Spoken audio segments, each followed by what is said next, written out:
Sulfatarea bateriilor este o problemă generală la nivelul elementelor de baterie, ce se manifestă inițial la nivelul plăcilor de plumb și ulterior abia devine vizibilă la suprafață. Acest fenomen îl putem vedea atunci când demontăm capacul de alimentare cu apă. Trebuie să ținem cont că fiecare element are povestea lui, fiecare element se comportă în felul lui. Ceea ce vedem în această imagine este un element nou, ce nu a fost deloc folosit.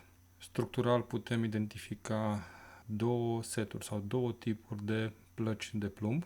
Un set de plăci mai înguste, plate, și un set de plăci mai groase și cu o structură ondulată. Fiecare set de plăci se leagă în paralel, fiecare la celălalt capăt, iar din această legătură în paralel iese la suprafața elementului prin intermediul bornelor. Într-un cap borna de plus, în celălalt capăt borna de minus. Plăcile subțiri pe care le vedem sunt plăcile de minus.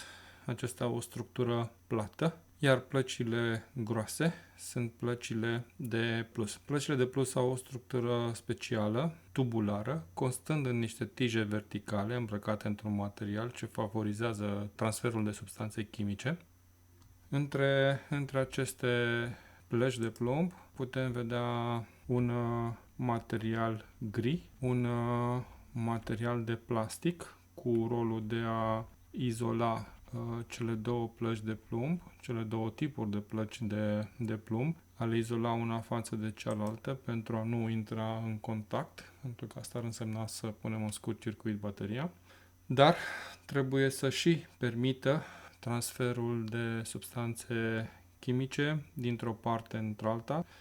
Tot în imaginea aceasta vedem că ambele plăci au o culoare aproximativ similară. Se întâmplă doar pentru că elementul este nou. Imediat ce el intră și lucrează și are parte de câteva încărcări și câteva descărcări, deja culorile devin diferite. Plăcile subțiri, înguste, cele de minus devin gri, iar cele groase, cele de plus, devin un pic mai închise la culoare, având o nuanță de maroniu închis. V-aș ruga să vă uitați la această imagine, doar pentru că ne este de folos ca și element de comparație. Important este să identificăm aici faptul că între plăci sunt destul de multe spații libere. Trebuie să vedem cam care ar fi grosimea plăcilor, care este raportul de înălțime dintre plăci și membrană, faptul că avem acces vizual la toate elementele componente. În această a doua imagine vedem un alt element ce a avut probleme, ce a fost schimbat pentru că funcționarea lui a fost deficitară. Putem să vedem câteva schimbări majore în comparație cu imaginea precedentă, ceea ce am convenit că este de referință. Aici putem să vedem la prima impresie diferența de nuanță dintre cele două plăci. Vedem plăcile de plus, care le vedeam ca fiind mai groase inițial, cele care au culoarea maronie, și plăcile de minus, ce inițial le vedeam ca fiind mai înguste. Acum le vedem de culoare gri, fiind cu mult virtual mărite. Plăcile de plumb sunt absolut aceleași, au aceleași dimensiuni, aceleași grosimi, dacă ne raportăm strict la partea de metal. Ceea ce s-a modificat față de punctul de plecare este faptul că avem o depunere de oxid, ceea ce este gri, ceea ce are aspectul acesta poros. Această depunere se manifestă nu numai la nivelul pe care noi îl putem vedea acum, deasupra, în capătul plăcilor, dar și în jos, pe adâncime, pe suprafața plăcilor. Vedem aici că membrana separatoare este deformată, a luat deja o formă de pâlnie. Această depunere gri împinge în lateral, forțează în lateral, apasă pe membrană și aici deasupra și jos la nivelul plăcilor, partea verticală, se interpune între plăci și membrană, ocupă tot spațiul și sigilează placa de plumb, obturând în felul acesta accesul apei în interior și blocând evacuarea gazelor din interiorul bateriei. În această a treia imagine, a treia situație, al treilea element, vedem cu totul și cu totul altă stare, vorbim despre o stare acută. Vedem foarte simplu cât de mult a crescut această depunere. Practic este aproape imposibil să mai vedem plăcile de plus, cele maronii. Presiunea pe care depunerea de oxid o pune pe separator este fantastică. Nu numai că sigilează în interior placa gri, placa de minus, dar efectiv împinge și sigilează și placa de plus. Doar aș vrea să faceți o comparație între ce am văzut inițial, între diferența de înălțime dintre separator și nivelul de jos unde este partea de metal a elementului.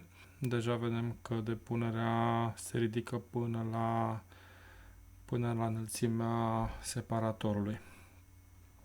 Ca să fie totuși și mai clar,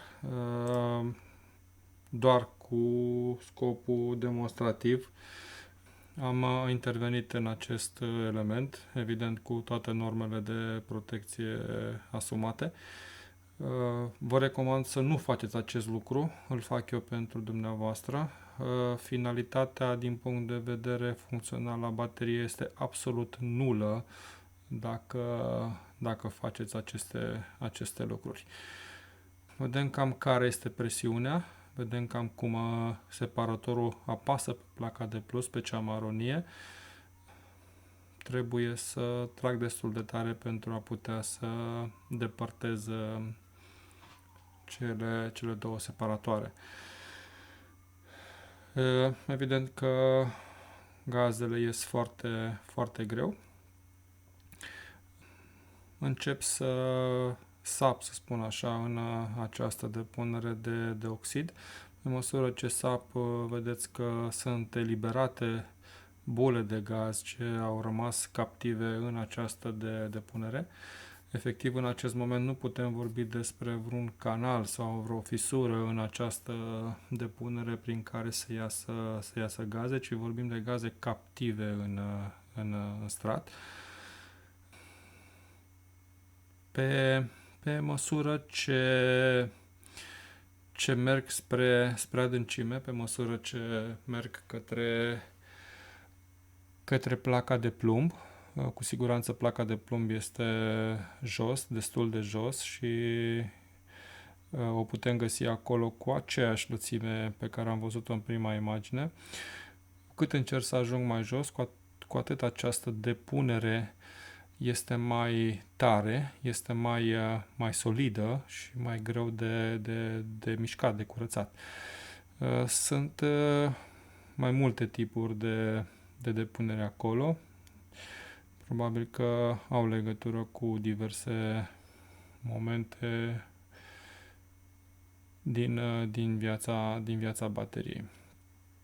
După cum vedeți, sunt mai multe consistențe, să zicem așa,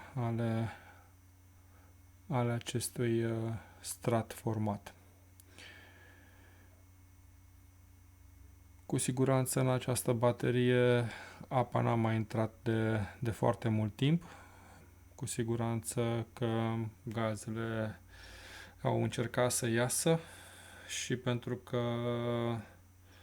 reacțiile chimice din baterie, din acest element, au fost limitate din motiv de funcționare. Ele au fost prinse pe drum și nimic nu l-a mai forțat să iasă afară.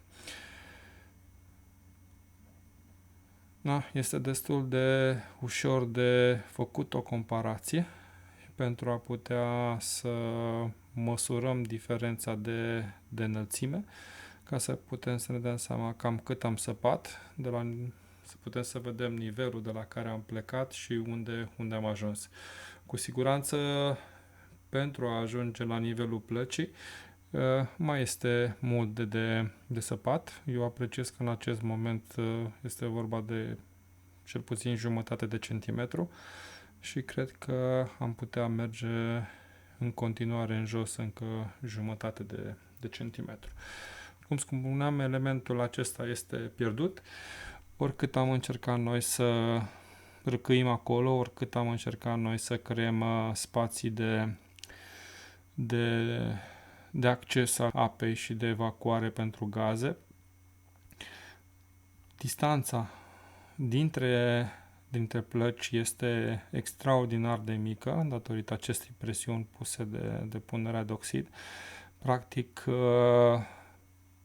bateria este aproape în scurt și orice încercare de a alimenta bateria, elementul acesta și de a-l porni, nu va determina altceva decât un scurt circuit care va încălzi bateria și, evident, nu va avea niciun rezultat din punct de vedere funcțional.